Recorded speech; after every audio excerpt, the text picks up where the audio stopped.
No, no,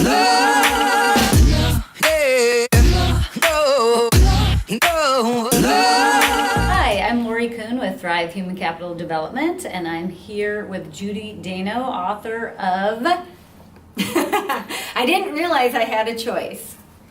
And we're here to discuss her article this week. I didn't realize I had a choice. And what's fascinating to me is she brings up 3 different aspects of a choice.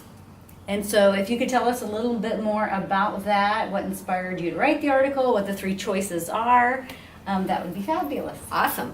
So the reason why I wrote this article is because I know for myself, and I've heard through other people, through clients and people in my life, that sometimes we feel stuck in a situation and we feel like we don't have a choice in it at all. And years ago, probably about 7 years ago, I came to this realization that I actually always do have a choice, and there are 3 components to a choice that for me were extremely significant. So the first thing was I could choose to stay in the relationship, to stay in the work situation, to stay in whatever the situation was that I felt stuck in, and be miserable, right? So like I'm going about my day, I don't like the situation, but I feel like I'm kind of stuck and I'm just going to stay there. And oftentimes I didn't even realize that I was choosing that. I was just living it. And so, but that is one choice. The second choice that came to me was, you know what, I could stay in this situation and I could have a new perspective on it. I could do the work to make it better. I could experience it differently. And so that for me was a second choice. And that one was super powerful. And I'll talk about that a little bit later. And then the third choice that I came up with was I could choose to leave. So I could choose to leave my job. I could choose to leave a relationship. There, again, any scenario you could put that into.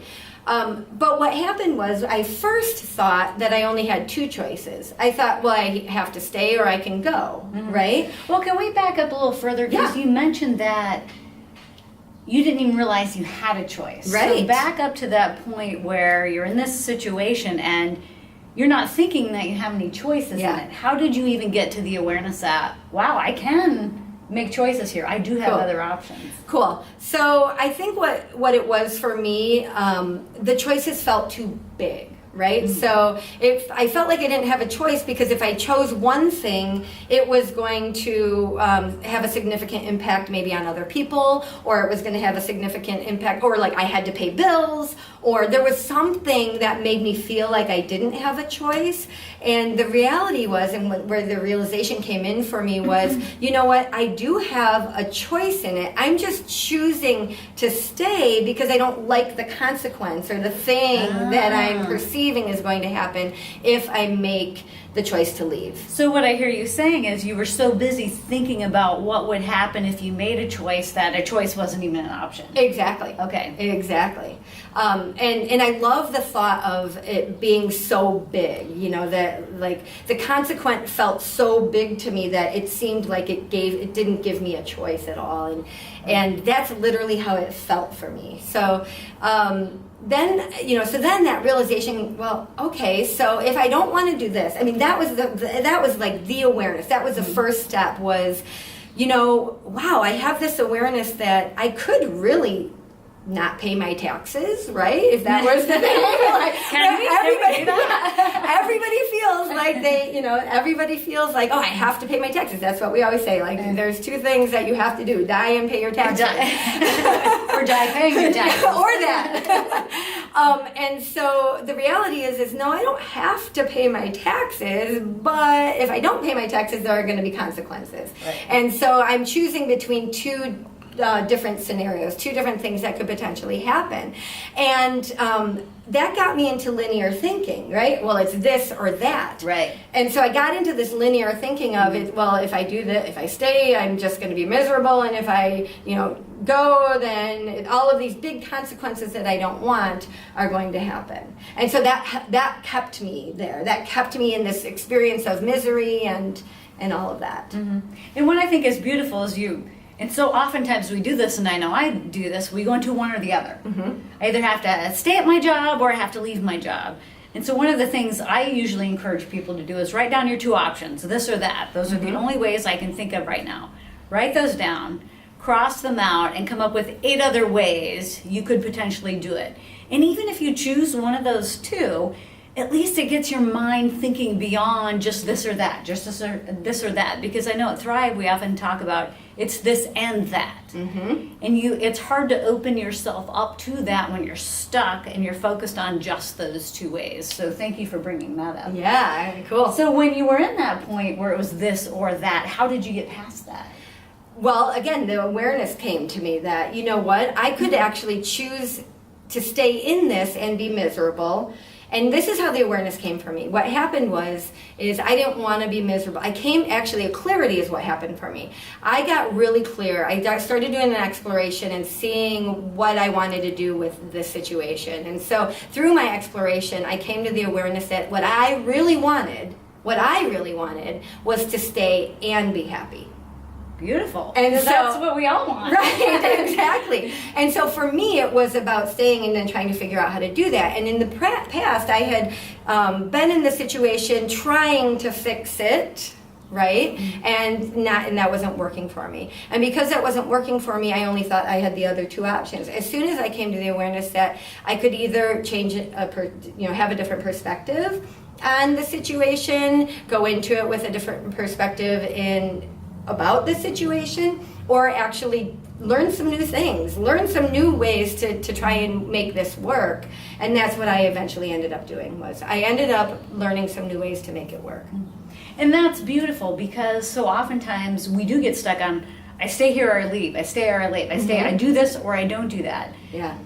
But you actually stayed there and said, how can I think about this differently? How can I be happy? Okay, here's where I am. Yeah. Now, how can I be happier? How can I change my perspective? Or what can I do so that I'm flourishing right here where I am? I don't have to leave where I am. Yeah, and I don't have to settle.